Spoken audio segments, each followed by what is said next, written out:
صرف 7 مرتبہ اس کو پڑھنا ہے رات کو سونے سے پہلے،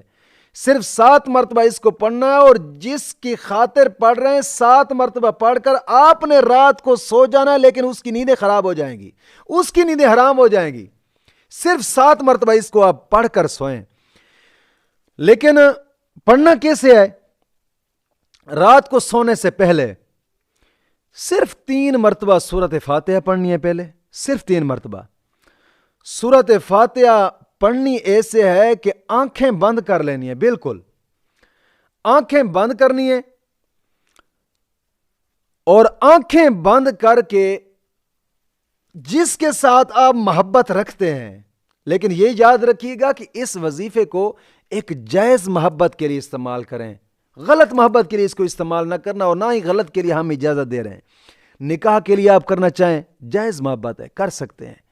منگنی کے لیے کرنا چاہتے ہیں بالکل جائز ہے، کر سکتے ہیں۔ بہن بھائی روٹھ چکا ہے اس کو منانے کے لیے، ماں باپ روٹھ چکے ہیں اس کو منانے کے لیے، ماں سے بیٹا روٹھ چکا ہے، بیٹے سے ماں روٹھ چکی ہے، یا بیٹے سے باپ روٹھ چکا ہے، باپ سے بیٹا روٹھ چکا ہے، بھائی بھائی سے روٹھ چکا ہے، تو جائز محبت کے لیے، جائز رشتے کے لیے آپ اس کو کریں۔ کرنا ایسے ہے کہ رات کو سونے سے پہلے آنکھیں بند کر لینی ہے، آنکھیں بند کر کے صرف 3 مرتبہ سورۃ فاتحہ پڑھنی ہے،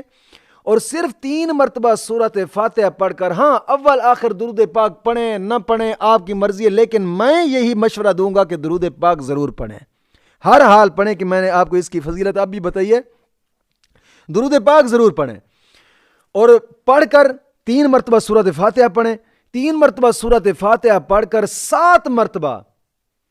یہ الفاظ پڑھنے، یہ آپ کو سکرین پر بھی نظر آ رہے ہوں گے، خاطف قلب الحبیب